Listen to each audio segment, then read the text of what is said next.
안녕하세요. 제 나이도 어느새 이제 40이 넘었네요. 그간 시집에서 겪은 일들 정말 힘들고 길었죠. 이제 그 얘기를 여러분들에게 들려드리고자 합니다.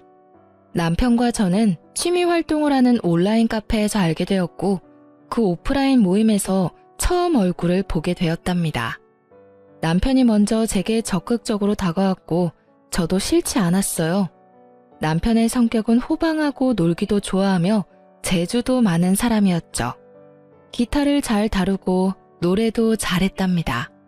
음악을 좋아하는 저는 남편의 그런 점이 참 마음에 들었어요. 그런데 아무리 좋아도 싫은 조건이 있더군요.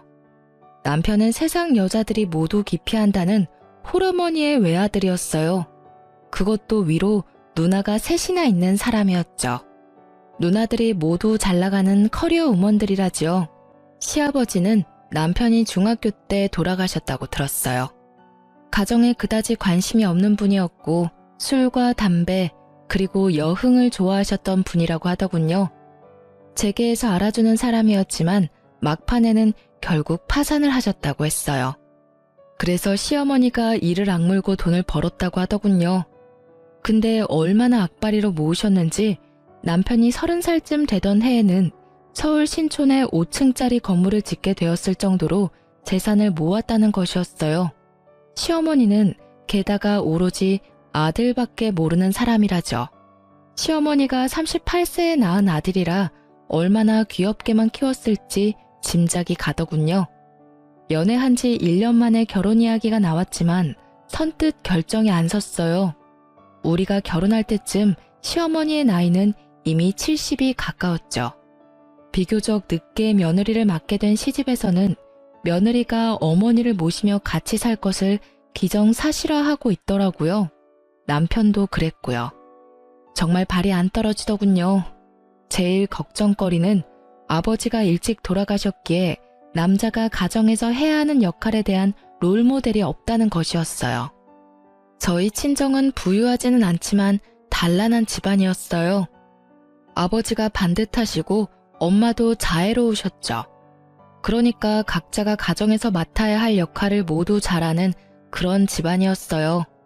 이런 친정에서 살다가 남편의 적극적인 구애로 영 다른 환경으로 시집을 가게 된 저. 이제 저의 그 험난한 시집살이를 여러분께 낱낱이 들려드릴게요. 시어머니 소유 5층 건물에는 다양한 상가가 입주해 있었는데 그 중에 1층에서 시어머니가 식당을 크게 하고 있었어요. 건물 5층에는 살림집과 사무실이 함께 있었는데 남편이 그 사무실을 차지하고 사업을 하고 있었고요. 시집살이 며칠 만에 벌써 제 심기가 불편한 일이 벌어졌죠. 너는 참 살림을 잘하는구나. 우리 딸들은 영 살림하고는 거리가 멀어. 하긴 걔들이야 공부만 했으니까. 나도 일하면서도 딸들 일 안 시켰어. 참 묘한 뉘앙스가 풍기는 시어머니의 말이었어요. 그러니까 우리 엄마는 저를 살림에 부려먹었다는 건가요? 그리고 시누이들은 공부만 했고 저는 일만 했다는 말로도 들리더라고요. 저도 대학을 나온 사람이었어요. 그냥 살림 참 잘하는구나 까지만 했으면 얼마나 좋았겠어요. 이 말은 저에 대한 말일 뿐만 아니라 우리 부모님에 대한 말이기도 했죠. 기분이 참 나빴답니다. 한마디 할 수밖에 없었죠. 어머니, 저도 친정에서는 손에 물 안 묻히고 공부만 하던 사람이에요. 저희 어머니도 일을 하셨지만 저희들 일 안 시키셨고요. 그렇지만 저희 집에서는 아버지도 가끔 우리 남매가 좋아하는 별식을 만들어 주시기도 하세요. 다들 기초적인 집안일 정도는 엄마가 아니더라도 할 수 있게끔 키워주셨어요. 제 말대꾸가 불만인지 시어머니가 꿍얼꿍얼 거리더군요. 시집 온 지 며칠 만에 기분이 제대로 상한 저는 퇴근한 남편을 붙잡고 어머니가 이러저러한 말씀을 하시더라 기분이 좋지 않았다 라고 말을 했죠. 하지만 남편은 그게 무슨 문제인지 모르겠다는 듯 어리둥절하다가 그저 웃고 말더라고요.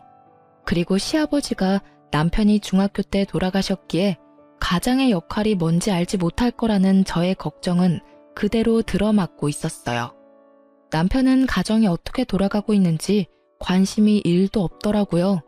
철저히 공과 사를 구별하는 사람이었고 절대적으로 공을 앞세우는 사람이었죠. 회사 일 밖에는 모든 일이 안중에 없더라고요. 남들은 제가 시어머니가 건물주인 부잣집으로 시집을 갔다고 부러워했죠. 하지만 건물 한 채가 아니라 10채가 있으면 뭘 하나요? 시어머니는 정말 돈을 안 쓰는 구두쇠 중에 구두쇠였답니다. 아주 기초적인 생활비만 주곤 했어요. 제 용돈 같은 것을 따로 기대할 수도 없었죠. 그래서 저는 남들이 부러워하는 부잣집으로 시집가서 돈은 쪼개고 쪼개서 써야만 했답니다.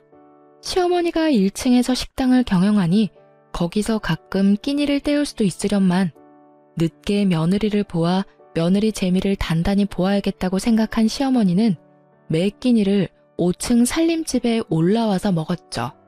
당연히 제가 그 세 끼를 모두 차려내야 했어요.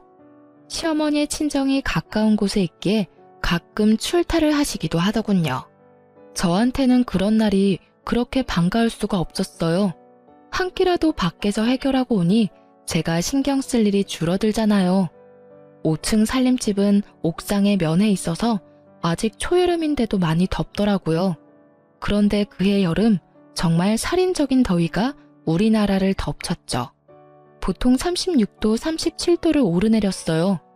가뜩이나 더운 건물 옥상에 면한 살림집에서 저는 정말 숨도 제대로 쉴 수 없었답니다. 어머니, 에어컨 한 대만 거실에 설치해주세요. 숨이 막혀서 도저히 못 살겠어요. 제가 가만히 앉아만 있는 사람도 아니잖아요. 이 상태에서는 가만히 앉아있는 것도 힘들어요, 어머니. 사실 남편은 자신의 사무실에서 시원한 에어컨 바람을 쐬면서 일을 하고 있었고 시어머니가 운영하는 1층 식당도 에어컨이 빵빵했답니다. 제가 정말 끼니 준비도 못할 정도로 힘들다고 하자 에어컨을 사주기는 하더군요. 그런데 제가 에어컨을 틀고 있을 때마다 10분 정도 지났다 싶으면 굳이 올라가서 끄는 것이었어요. 이러려면 에어컨을 왜 산 건지 알 수가 없더군요.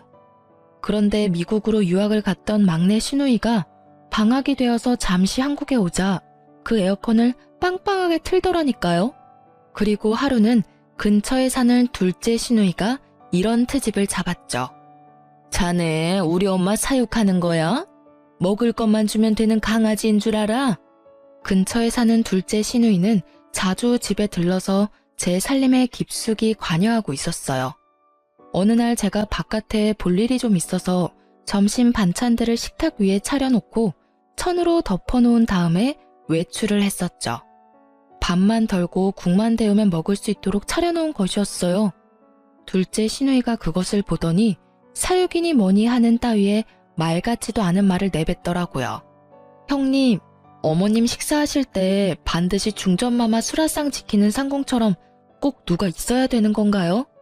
형님도 형님 시댁에서는 맏며느리라면서요. 그런데 분가에서 사시잖아요. 시집에 가서 일주일만 하루 세끼 꼬박 해드려 보세요. 그러고 나서 말씀하세요. 그렇게 시누이와 제가 말도 안 되는 일로 말다툼을 하게 되었답니다. 시누이가 손윗사람한테 버르장머리 없이 말대꾸를 했다고 어디서 배운 버릇이냐고 했고 시어머니도 옆에서 거들더군요. 제가 더 이상 말하기도 싫어서 제 방으로 들어가려고 했더니 굳이 제 팔을 잡아당겨 자기 앞에 세우려고 하더라고요. 뿌리치는 과정에서 제 손이 시누이의 팔을 살짝 쳐냈거든요. 그런데 그걸 가지고 제가 시누이를 때렸다나요? 아, 정말 10월드라는 게 이런 거였나요? 마음속에서 못 살겠다, 아니 안 살 거야 소리가 하루에도 몇 번씩 들리곤 했어요. 어느 날 살림집 바로 옆 사무실에서 일을 하고 있던 남편이 낮에 잠시 집으로 들어왔더라고요. 남편을 붙잡고 정식으로 말을 했죠. 누나를 드나들지 못하게 막아달라고요. 그리고 오더라도 남의 살림에 이래라 저래라 자꾸 참견을 하면 저는 더 이상 여기서 안 살겠다고 경고했어요. 그런데 도리어 남편은 제게 경고를 하더라고요. 뭐? 누나더러 집에 오지 말라고 하라고? 여기가 누나한테 왜 남의 집이야? 참나, 남의 살림이라고? 그리고 누나한테 들으니 당신이 누나를 때렸다면서? 손이 시누이를 때려? 어디서 배워먹은 버릇이야. 안 살고 싶으면 지금 당장이라도 나가. 살지 말라고. 그 순간 쨍그랑 소리가 들렸답니다. 유리가 바스라지는 소리였죠. 벽에 걸려있는 액자를 남편이 주먹으로 쳐서 깨트린 것이었어요. 집안에 관심이 요만큼도 없는 남편이었지만 자기 식구 욕하는 것은 참을 수가 없었던 모양이더군요. 그렇게 저와 남편 그리고 시누이 사이는 결코 가까워질 수 없는 사이가 되었죠. 거기다가 시어머니는 가까운 시장을 가든 먼 지방을 가든 저를 꼭 수행 비서처럼 데리고 다니길 좋아했어요. 제 일정도 있고 저도 밖에서 다른 약속도 잡을 수 있는 사람인데 결코 그런 배려 없이 바로 30분 전에 이야기하고서는 꼭 같이 가야 한다고 통보하는 것이었죠. 어머니, 저도 만날 사람도 있고 밖에서 봐야 할 일도 있어요. 적어도 이틀 전에는 어딜 가야 된다고 말씀을 좀 주세요. 그래야 저도 일정 조절을 하죠. 뭘 안다고 약속을 만들고 다니니? 우리 딸들이야 밖에서 일을 하고 있으니 그렇다 치자. 너는 집에만 들어앉아 있으면서 밖에서 할 일이 뭐가 있어? 뿐만 아니라 시어머니는 이미 결혼을 한 아들의 속옷까지 여전히 직접 챙기더군요. 아침에 출근을 할 때는 이거 입혀라 저거 입혀라 하면서 남편의 옷을 골라주는 일에까지 여전히 손을 떼지 않고 있었어요. 도무지 경우라는 것이 통하지 않는 곳이 제가 속한 10월대였죠. 도대체 세상에 하나밖에 없는 외며느리한테 이렇게 해서 나중에 무슨 대접을 받으려고 그러나 싶은 생각이 들었어요. 그리고 우리 친정에 대해서는 무시하는 태도로 일관하더군요. 시집간 첫 해, 첫 명절날 친정에 가져다 주라고 선물을 내미는데 남의 명함이 떡하니 붙어있는 보기에도 초라한 싸구려 인삼 상자였어요. 그러니까 남한테 받은 선물을 명함도 안 떼고 있다가 그걸 우리 친정집에 갖다 주라는 것이었죠. 그거 가지고 당신도 나가. 보기 싫으니까 가지고 꺼지라고. 남편에게 그 선물을 집어 던지면서 화풀이를 했어요. 한바탕 싸움이 됐죠. 남편은 도대체 그게 무슨 문제냐며 제게 따지더라고요. 더 이상 남편에게 말을 해봤자 제 입만 아플 것 같아서 그만두고 그 선물을 쓰레기통에 던져버렸죠. 친정에서는 여동생에게 과일 상자를 직접 들려서 보내셨더라고요. 여동생이 저와 한 해 차이로 결혼을 했는데 바로 아이가 들어서서 배가 많이 부른 상태였어요. 하지만 앉으라는 말 한마디, 차 한 잔 대접이 없더군요. 제가 알아서 한 상 거하게 차려 여동생을 대접해 보냈죠. 그리고 다음번 시누이가 왔을 때 차 한 잔도 과일 한 쪽도 내놓지 않았답니다. 알아서 찾아 끓여 먹던 깎아 먹던 신경 쓰지 않았죠. 그리고 시모와 시누는 정말 제가 싫어하는 얌체짓도 했죠. 친정엄마가 저 힘들다고 이것저것 해주신 밑반찬을 시모가 말도 없이 시누이한테 가져가라며 챙겨주더라고요. 정말 때려주고 싶도록 밉더군요. 엄마, 이제부터는 절대로 우리 집에 보낼 반찬 만들지 마. 시누이인지 뭔지가 다 가져다 먹는단 말이야. 엄마가 얼마나 없는 시간 내서 정성 들여 만든 건데 나 아깝고 분해 죽겠어. 친정엄마는 좀 더 많이 만들어 보내주시겠다고 했지만 제가 굳이 하지 말라고 했죠. 이혼이라는 단어가 머릿속에 왔다 갔다 하기 시작했어요. 물론 그렇게 된 데에는 남편의 태도도 한몫했답니다. 도대체 그 회사는 일은 안 하고 회식만 하는지 매일 회식을 핑계 삼아 술이 머리 꼭대기까지 차서 귀가하는 것이었어요. 귀가하는 시간도 밤 12시를 넘기는 것은 기본이고 심지어 술에 취해 건물 계단에서 자다가 관리인이 떠엎고 들어오는 일도 부지기수였답니다. 건물에 입주해 있는 상가 상인들이 남편에 대해서 알코올 중독자니 뭐니 하는 소리들을 입에 담고 있었죠. 그런데 남편에게는 그런 소리도 들리지 않는 것 같았죠. 정말 남보기에도 창피했어요. 그런 남편에게 정말 정식으로 제 입장을 이야기해야겠다고 생각하고 오늘은 제발 일찍 들어오라고 부탁했죠. 밤 10시에 귀가했더라고요. 이 시간이면 정말 남편으로서는 이른 귀가 시간이었답니다. 나 더 이상 못 살겠어. 나는 시어머니 모시려고 결혼한 것도 아니고 따로 살고 있는 시누이한테 살림 간섭 받을 이유도 없어. 이러려면 돈 주고 말 잘 듣는 파출부나 가정부를 부르면 될 일이었잖아. 우리 당분간 따로 있자. 나 친정에 가 있을게. 당신은 결혼이라는 것의 의미도 모르고 가정에서 남자가 어때야 하는지도 전혀 모르는 것 같아.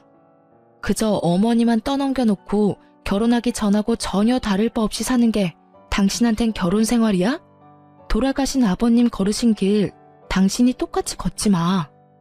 그리고 저는 필요한 짐들을 챙겨서 친정으로 가버렸답니다. 친정으로 간 지 열흘이 됐는데도 새끼를 꼬박 부려먹던 시어머니가 굶어 돌아가셨다는 소식은 들리지 않더군요. 그리고 수행비서가 없이도 잘도 돌아다니는 것 같았어요. 친정에서 간 지 12일째 되는 날 남편이 찾아왔더군요. 저는 제 입장을 조금 더 구체적으로 정리해서 말했죠. 분명히 말했지만 이대로는 안 살아. 이혼하든가 아니면 분가해. 둘 중에 하나 선택은 자기 자유야. 분가하면 당연히 집은 시집에서 해줘야 하는 거고 알아서 판단하고 연락 줘. 며칠 후에 남편이 다시 저를 찾아왔더군요. 거참 어쨌든 돈은 많은 집안인가 봐요. 지금 있는 건물에서 차로 약 1시간 정도 떨어진 곳에 시어머니가 사놓은 아파트 한 채가 있다는 것이었어요.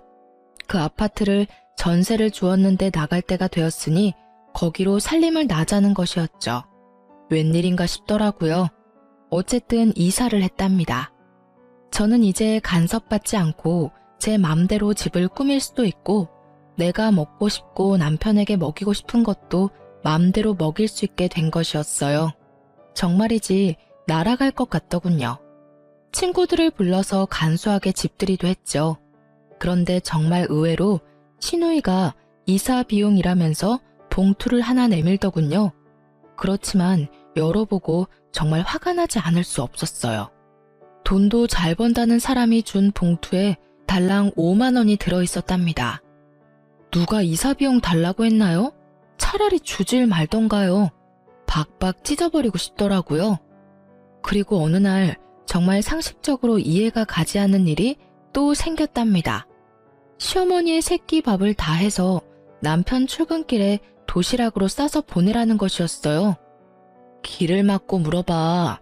분가한 며느리가 시어머니 새끼 도시락을 싸서 보내는 게 경우에 맞는지 말이야. 그리고 어머니 연로하셨다곤 하지만 건강하게 일하고 계시잖아. 나 없을 때는 도대체 어떻게 먹고 살았어? 자기가 밥 해먹고 살았을 리도 없고 어머니가 식사 정도는 해결하셨을 거 아니야. 그리고 식당을 하시니 웬만한 건 거기서 해결하실 수도 있잖아. 나는 그렇게는 못하니까 가서 싫다고 전해드려. 시누이들한테 전화가 돌아가면서 오기 시작하더라고요. 도시락 싸서 보내라고요. 그렇게 어머니 끼니까지 걱정이 되면 형님들이 알아서 어머니 모시고 살라 했어요. 그리고 다음부터는 시누이들에게 전화가 오면 그냥 끊어버리고 말았죠. 그쯤에 저한테 이상한 증상이 나타나기 시작했어요. 시집까지 차로 딱 1시간 거리인데 갔다 오면 마치 부산 정도 거리에 갔다 온 것처럼 피곤하고 머리가 깨지는 것 같이 아팠답니다. 뇌파 검사를 비롯해서 별별 검사를 다 받아보았지만 뇌 쪽에는 이상이 없다는 것이었어요. 그런데도 두통이 한번 시작되면 견딜 수가 없이 아팠죠. 그리고 살이 정신없이 빠지기 시작하더라고요. 친정엄마가 보약을 지어오기도 하셨어요.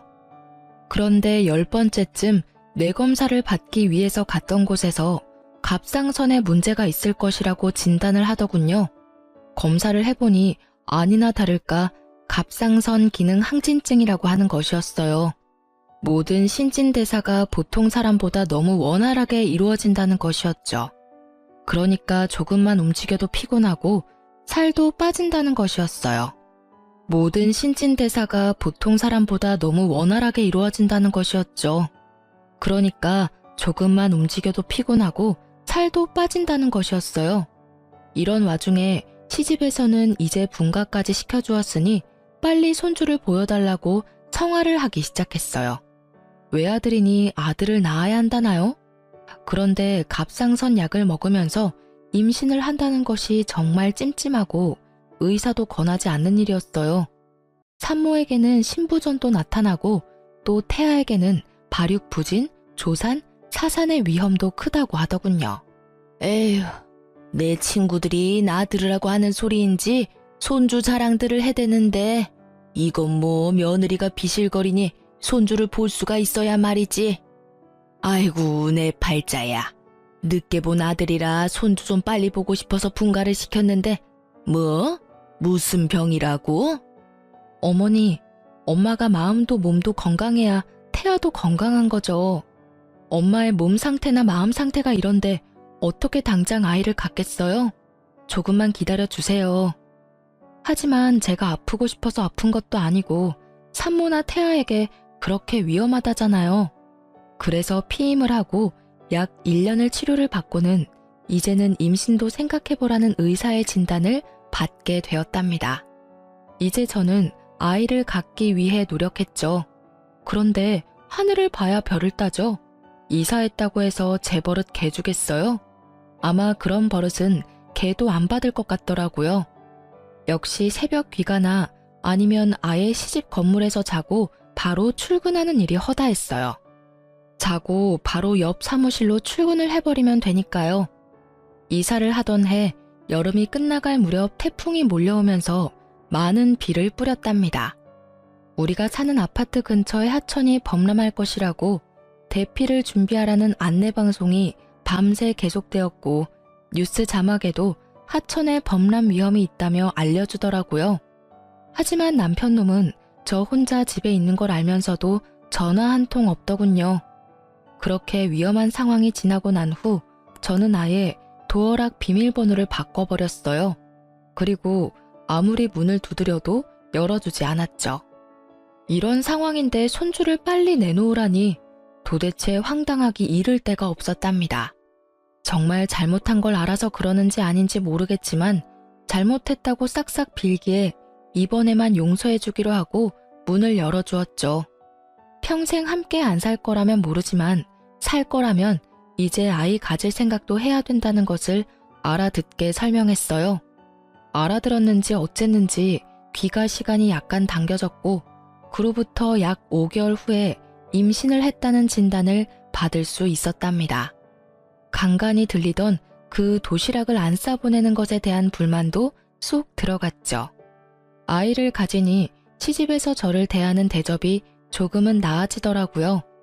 그날도 사고를 고아놓았으니 가져다 먹으라는 연락을 받고 시집으로 갔죠. 시어머니와 찻잔을 마주하고 앉아서 얘기를 나누고 있었어요. 돌아가신 시아버지의 형제분으로 작은 아버지가 있었지만 그 댁에도 딸만 넷이었어요. 시어머니는 아이는 꼭 아들이어야 한다고 여러 번 강조하더군요. 참나, 그게 어디 제 마음대로 되나요? 그리고 저는 예쁜 딸이 더 좋겠다는 생각을 하고 있었답니다. 물론 시어머니에게 말은 안 했지만요. 그런데 대화 끝에 시어머니가 갑자기 좀 엉뚱한 말을 하는 것이었어요. 예, 네 시아버지 들어오실 시간 됐다. 갈비찜 좋아하신다. 얼른 좀 장만해라. 아이고, 시간이 벌써 이렇게 됐구나. 그런 건 좀 미리미리 챙겼어야지. 곧 들어오실 텐데 시간이 없지 않니? 어머니, 무슨 말씀이세요? 아버님 돌아가신 지가 거의 20년이 되어 오는데 무슨 갈비찜을 장만해요. 어머니 갑자기 왜 이러세요? 느낌이 정말 이상했어요. 그런데 시어머니가 그날은 곧 정신을 수습하더라고요. 한숨 놓았지만 다음번에 시집에 갔을 때 들은 얘기는 정말 절망적이었죠. 내 친구들하고 한강에 물놀이를 갔는데 글쎄 저쪽에서 네 남편이 둥둥 떠내려오지 않겠니? 그래서 내가 얼른 뛰어들어가서 건졌다. 갑자기 정신이 번쩍 들더라니까요. 남편에게 상황을 이야기하고는 바로 어머니를 병원에 데려가 뇌 MRI를 찍어야 했어요. 미리 조금은 예상하고 있었지만 막상 치매 진단이 나오자 가슴이 덜컥 내려앉더군요. 시누이들에게도 물론 이 소식을 다 전했죠. 말하는 것만 들을 때는 세상에서 제일 효녀들인 새 시누이가 또 시끄러워지기 시작했어요. 빨리 저희더러 다시 합가를 하라는 것이었죠. 그렇지만 몸이 무거운 상태이고 출산이 임박해 있었어요. 아이가 태어나면 육아 문제까지 겹치니 어머니를 당분간 병원에 모시자고 했죠. 자식도 없는 할머니처럼 왜 병원에 모시냐며 또 한바탕 난리가 났답니다. 첫 아이라 그런지 배도 많이 부르고 제 한몸 움직이기도 힘들었어요. 그런 사람이 합가를 해서 무슨 일을 할 수 있단 말인가요? 그래서 결국은 제가 출산을 하고 아이가 어느 정도 자랄 때까지만 시어머니 옆에 사람을 두기로 결정을 하고 까다롭게 골라서 아주머니 한 사람을 붙여두었죠. 첫 아이라서 어느 정도 난산을 겪었지만 아이는 건강하게 태어났고 아들이었어요. 아이가 돌이 될 때까지 제 품에서 떼어놓지 않고 키웠죠. 시어머니의 증세는 정말 빠르게 악화되고 있었어요. 딸들 셋을 알아보시기는 했지만 누가 맏인지 누가 막내인지 헷갈리는 것 같았죠. 남편만 정확히 알아보았답니다. 저더러는 웬 아줌마가 우리 집에 와서 뭘 훔쳐가려고 한다고 소리소리 지르는 바람에 소동이 벌어지기도 했었어요. 어느 날, 그날도 시어머니가 간병하는 아줌마더러 동서라고 부르면서 어떻게 이렇게 오랜만에 왔냐는 둥 헛소리를 한 다음 잠에 떨어진 날이었어요. 가만히 시어머니의 얼굴을 바라보았답니다. 50대 초반에 혼자가 되어서 오로지 자식들만 보고 돈을 버는데 인생을 바친 사람이었죠. 같은 여자의 입장으로 볼 때 정말 안 된 사람이었어요. 그리고 이제는 누가 보기에도 살만하고 며느리의 손자까지 보았는데 그만 치매에 걸린 거잖아요. 시집와서 단 한순간도 저에게 살가운 적이 없었던 시어머니였지만요. 그런데 그날은 시어머니에 대한 동정심으로 마음이 정말 착잡했답니다. 집에 와서 곰곰이 생각을 해보았죠. 시누이들은 지금도 남편더러 빨리 합가해서 저에게 간병을 맞지 않는다고 궁시렁거리고 때로는 노골적으로 불만을 표하곤 했죠. 시어머니를 아무래도 내가 돌봐야겠다 생각이 들다가도 마치 시누이를 시키는 대로 하는 것 같이 비치는 게 너무 싫었어요. 그리고 치매 환자를 돌보는 것, 그 길이 얼마나 험난할지 상상만으로도 끔찍했답니다. 어느 하루 시집에 가서 아줌마에게 물수건을 받아서 시어머니의 얼굴과 손을 씻겨주고 밥을 먹도록 도와주었어요. 애미야, 네가 왔구나. 어딜 갔다가 10년 만에 이렇게 돌아왔니? 그동안 정말 보고 싶었다. 미국에 유학을 갔었다면서? 저와 막내딸에 대한 생각이 합쳐지거나 헷갈린 것 같더군요. 그 막내딸도 이제 곧 유학을 끝내고 귀국할 것이라고 들었거든요. 시모는 제 갓난아들을 품에 안고는 마치 태어나고서 처음 본 아이처럼 그렇게 반가워하더라고요. 시어머니를 이리저리 바꿔 뉘어가면서 몸 상태를 살펴보았어요. 고용된 간병인이 아무리 잘 돌봐준다고는 하지만 역시 남은 남이더라고요. 욕창이 어느 정도 와 있었고 몸 구석구석이 깔끔하지는 않더군요. 저는 그 순간 제 인생 전체를 내던져 버릴 수도 있는 결심을 했답니다. 제가 어머니를 떠맡기로요. 남편한테 제 심정을 말하고는 분가에서 살고 있던 집을 정리해서 시집 건물로 다시 들어왔답니다. 아이를 친정에 맡겼고 친정엄마가 며칠에 한 번씩 아이를 데리고 시집으로 찾아와 주셨어요. 시누이들이 또 극성을 떨기 시작하더군요. 돌아가면서 찾아와서는 어머니가 좀 정신이 있다 싶을 때 엄청 극진하게 대하는 것이었어요. 그럴 때는 저를 옆으로 밀어내더라고요. 속셈은 아주 뻔했죠. 어머니가 정신이 있을 때 어떻게든 상속에 대하여 자신들에게 유리하게 해놓으려는 것이었어요. 그리고 어머니가 영 정신이 없다 싶으면 또 저에게 이것저것 트집을 잡아 잔소리를 하는 거였죠. 그렇게 마음에 안 들면 형님이 모셔가세요. 나 안 말려요. 지금 모셔가실래요? 큰형님이 먼저 모셔가시겠어요? 저는 실제로 주섬주섬 시어머니의 짐을 쌌어요. 큰 시누이가 와서 하도 이건 이래라 저건 저래라 잔소리를 하기에 한번 해본 짓이었답니다. 큰 시누이가 예상대로 자신은 밖에서 일을 하는 사람이라 간병이 절대 불가능하다며 손사래를 치는 것이었죠. 돈 잘 버니 모셔다가 간병인이라도 붙여놓고 저한테 하듯 감시 감독을 하면 되지 않겠느냐고 했어요. 슬그머니 내빼더군요. 물론 시누이들이 제가 모셔야 한다고 고집을 세우기는 했지만 시누이들의 의견을 따른 것이 아니라 제 스스로 결정한 일이었어요. 그런데 스스로 결정하고 각오를 단단히 했지만 정말 쉬운 일이 아니더라고요. 네가 나 몰래 살던 아파트 다 팔아먹었다면서? 그것도 모자라서 이 집 재산 다 빼돌리려고 도로 들어왔지? 내가 네 속셈 모를 줄 아니? 인연, 어서 도로 나가거라. 시어머니는 이런 말도 자주 입에 담았어요. 그리고 근처에 있는 물건을 갑자기 집어던지기도 했죠. 한 번은 고지서를 담는 작은 목함을 던져 얼굴에 정통으로 맞는 바람에 이마가 찢어지기도 했어요. 시어머니의 상태는 점점 나빠져서 결국은 자신이 할 수 있는 일이 거의 없는 지경에 이르렀죠. 저는 그야말로 시어머니의 손과 발이 되어야 했어요. 그리고 가장 걱정하던 문제가 터졌죠. 이제 배변도 자신의 의지로 조절하지 못하게 된 것이었죠. 배변 문제를 처리하는 것이 너무나 힘이 들었던 저는 시누이들이 올 때마다 손에 들고 오는 먹을 것은 모두 빼앗아서 치워버렸어요. 형님들이 어머니 화장실 문제 한번 도와드려 봤어요? 먹을 것 가지고 오지 마세요. 새끼만 건강하고 적당하게 드릴 테니까 그리 아시고요.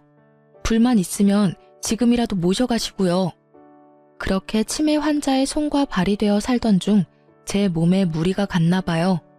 어깨와 허리가 무너지듯 아프면서 도저히 평상시처럼 움직이질 못하겠는 거예요. 그래서 할 수 없이 간병인을 불렀죠. 그런데 치매 환자가 남과 식구는 어찌나 잘 구별을 하는지 간병인이 뭘 도와주려고 하면 강력하게 거부하고 가져다 주는 밥도 먹지 않는 것이었죠. 저는 거동을 하기가 어렵고 간병인은 거부하고 할 수 없이 시누이들이 당분간 돌아가면서 어머니를 맡기로 의논이 되었던 모양이더군요. 우리 집에서도 아무것도 안 드셔. 집에 가겠다고 자꾸 떼를 쓰신다고. 둘째네 집으로 한번 보내드려봐야겠어. 둘째 시누이네 집에서도 막내 시누이네 집에서도 시어머니는 한 달을 넘기지 못했어요. 결국은 집으로 다시 돌아왔죠. 제가 온몸에 파스를 덕지덕지 붙이고 다시 시어머니를 돌보기 시작했어요. 정말 제가 전생에 죄를 많이 지었나 보다 생각이 될 정도로 힘든 나날이 흘러갔어요. 그러던 어느 날 어머니가 바깥 나들이를 하고 싶다고 하더라고요. 치매 환자를 데리고 바깥 나들이를 하는 일, 그것도 쉽지 않은 일이었죠. 어쨌든 옷을 제대로 입혀주고 휠체어에 태워서 밖으로 데리고 나갔어요. 나가보니 저 역시 너무나 오랫동안 실내에 갇혀 살았다는 생각이 들더군요. 어머니, 오늘은 날씨가 참 좋죠? 저도 정말 오랜만에 나오네요.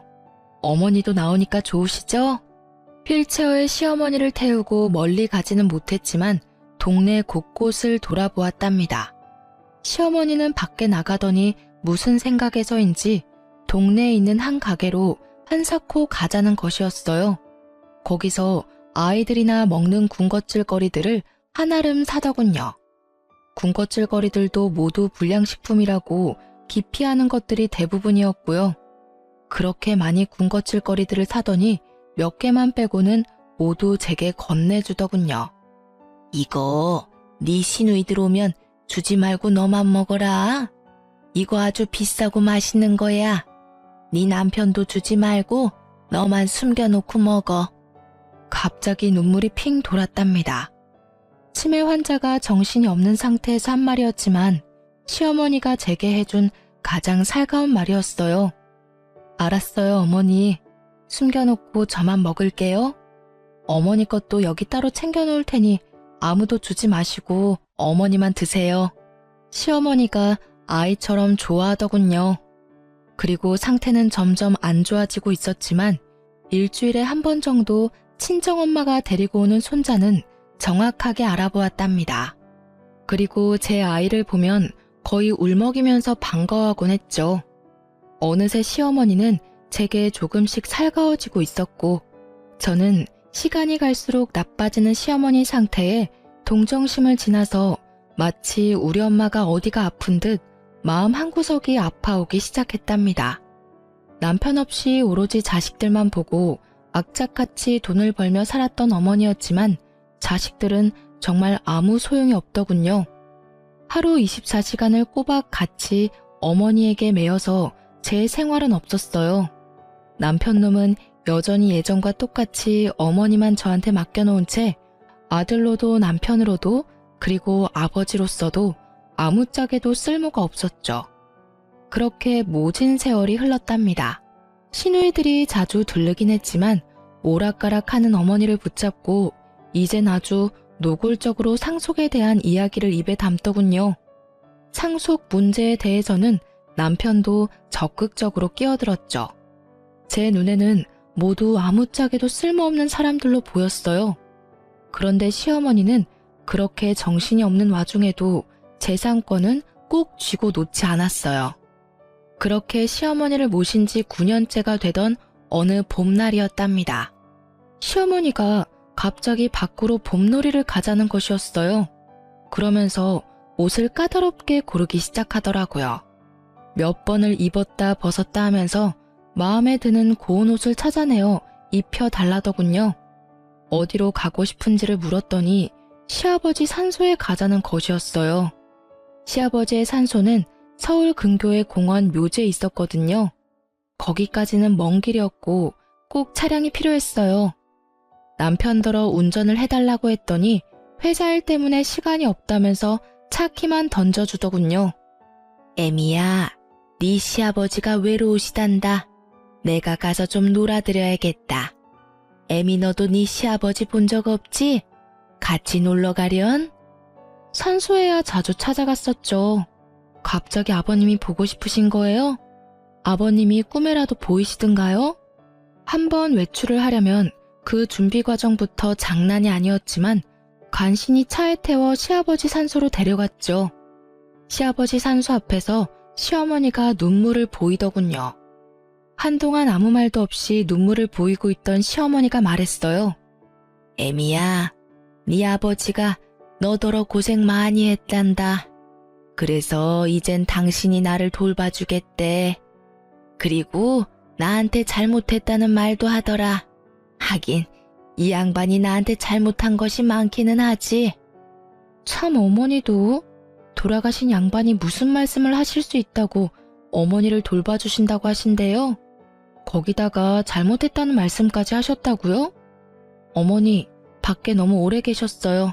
아직은 쌀쌀해요. 오늘은 이만 집에 가시고 다음에 또 바깥 구경 시켜드릴게요. 그렇게 시아버지의 산소에 갔다가 집으로 돌아왔죠.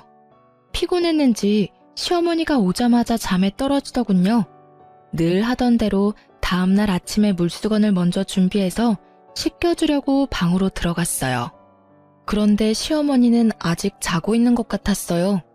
치매 환자들이 모두 그러는지 어머니만 그러는지 알 수 없었지만 우리 시어머니 경우에는 새벽같이 일어나서 배고프니 밥 달라고 소리소리 지르면서 저를 부르는 경우가 많았답니다. 그런데 오늘은 그러지도 않고 그냥 잠만 자고 있었어요. 어제 많이 피곤했나 보다 생각하고 물수건으로 어머니의 손을 씻기려는 순간 직감적으로 일을 당했다는 것을 느낄 수 있었답니다. 그 전날도 술에 취해 늦게 들어왔던 남편이 아직 자고 있었기에 고래고래 소리를 질러서 남편을 불렀어요. 제 소리가 심상치 않았는지 남편이 얼른 달려오더군요. 곧 119 구급대가 출동했고 어머니가 병원으로 이송되었어요. 병원에서 어머니가 세상을 뜬 지 이미 서너 시간이 지났다는 것을 확인해 주더군요. 제 입에서 저도 모를 통곡 소리가 튀어나왔어요. 내가 어머니 모시기가 너무 힘들어서 빨리 돌아가시라고 마음속으로 빌기도 많이 빌었어요. 죄송해요, 정말. 제가 잘못했어요. 제가 잘못했다고요, 어머니. 시누이들도 곧 병원으로 몰려들었고 사흘간의 작별의식이 끝난 다음 시아버지 산소에 합장시켜 주었답니다. 그렇게 장장 9년에 걸친 치매 환자와의 투쟁이 끝났지만 마음은 허전하기 그지없더군요. 비록 정신이 있을 때나 없을 때나 저한테 모진 말을 퍼붓기도 한 미운 시어머니였지만 빈자리가 왜 이리 큰지요. 며칠을 그렇게 허망한 상태에서 지내던 어느 날 시댁 작은아버지가 웬 신사 하나와 같이 집에 들어서더군요. 애미야, 네 시어머니께서 살아생전에 나를 시켜 이 변호사분한테 재산에 관한 유언의 공증을 맡기셨다. 그걸 집행하러 온 거야. 그 변호사분이 공개하는 어머니의 유언은 정말 의외의 것이었어요. 건물과 우리가 살던 아파트, 그리고 서울에 있던 땅까지 모두 저에게 상속한다는 내용이었죠. 정말 놀랄 수밖에 없었습니다. 유언을 공개하는 자리에 같이 동석했던 시누이들과 남편의 입에서 비명소리가 터져나오고 집안은 그야말로 세계 2차 대전쯤 되는 전쟁터가 되었죠. 저도 시누이들도 그리고 남편도 모두 놀라고 있었어요. 남편과 시누이들은 당연히 유류분을 걸고 넘어지면서 자신들이 챙길 것을 챙겼지만 그 많은 재산 가운데 절반은 결국 제 것이 되었습니다. 작은아버님 말에 따르면 그래도 어머니가 정신이 있을 때 연락을 취해서 이렇게 조치해달라고 했고 작은아버님은 부탁받은 그대로 행했다는 것이었죠. 친정엄마가 몇 년 전에 하신 말씀이 문득 기억나더군요. 그날도 어머니를 챙기는 것이 너무나 힘이 들어서 아이를 데리고 오신 친정엄마에게 하소연을 하면서 울던 중이었어요. 얘야, 선한 끝은 꼭 있는 법이다. 그리고 사람은 누구나 자신의 짐 하나씩은 꼭 짊어지고 가는 거야. 피하려고 하지 말아라. 그래야 선한 끝을 볼 수 있는 거야. 이 말씀이 갑자기 생각나더라고요. 임신을 한 상태에서 시어머니의 병구안을 시작했었죠. 떠나고 나니 왜 그렇게 못해준 것만 생각이 나는지요. 그렇게 이를 갈고 치를 떨면서 보낸 세월이었지만 사람에 대한 그리움이라는 것이 참 묘한 것이더군요. 이제 남편과의 사이에 남은 일이 있었죠. 이혼 절차를 진행하려고 준비를 했답니다. 남편 놈이 죽어도 이혼은 못하겠다고 버티더군요. 아마도 제게 돌아온 어머니의 재산 중 절반에 대해서 관심이 동했겠죠. 어머니 살아생전에 어머니에 대해서 정말 관심이나 있었어? 어머니에 대한 관심은 없고 오로지 재산에만 관심이 있었겠지. 그렇게 똑똑하다는 사람들이 어떻게 사람과 사람과의 관계가 그렇게 단순한 것이 아니라는 걸 몰라? 부모든 남이든 자기한테 유리한 것만 취하려는 것이 인간관계야? 당신하고 당신 누나들은 가족이라는 가까운 사람들 사이에서도 애정이라는 것이 무엇인지를 모르는 사람들이야.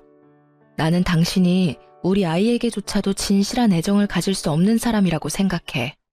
사람들이 쉽게 말하기를 아이를 봐서라도 이혼하지 말라고 하지. 그렇지만 나는 오히려 아이를 위해서 당신과 갈라서려는 거야. 사람에 대해서 진실한 애정을 가져보기를 바래. 결국은 남편이 동의하지 않아 이혼 문제는 소송으로 넘어갔죠. 저는 남편이 그간 어떻게 생활해왔는지에 대해서 건물에 입주해 있는 상인들과 동네 주민들로부터 차근차근 증언을 모았답니다. 그리고 어머니가 치매에 걸려 9년을 누워있는 동안에도 그런 생활 습관을 버리지 못했다는 것을 자세히 설명했어요.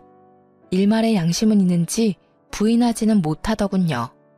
결국 이혼 소송에서 제가 이겼고 이제야말로 제 인생이 처음 길을 잘못 들었던 그 지점으로 다시 돌아간 것 같았답니다. 이제 제게 남은 것은 아이를 잘 키우는 일이겠죠. 친정에서 키우려고 해요. 가정 안에서 각자 자신의 역할을 해내는 사람들의 진솔한 삶을 보여주고 싶기 때문이었죠. 아이는 지금까지는 잘 자라주고 있답니다. 제 삶의 이유이자 희망이 된 아이, 부디 장차 제 며느리에게는 아이의 아버지의 그 전처를 밟게 할 수 없다는 어찌 보면 소박한 생각으로 키우고 있어요. 그래서 우리 아들에게 시집오는 며느리는 세상에서 제일 행복한 여자가 되어주길 바랄 뿐이랍니다. 이렇게 제 인생은 또 선한 끝을 향해서 갑니다. 결혼하고 나서부터 지금까지 제 험난한 시집살이에 대해서 말씀드렸어요. 긴 글 읽어주셔서 감사합니다.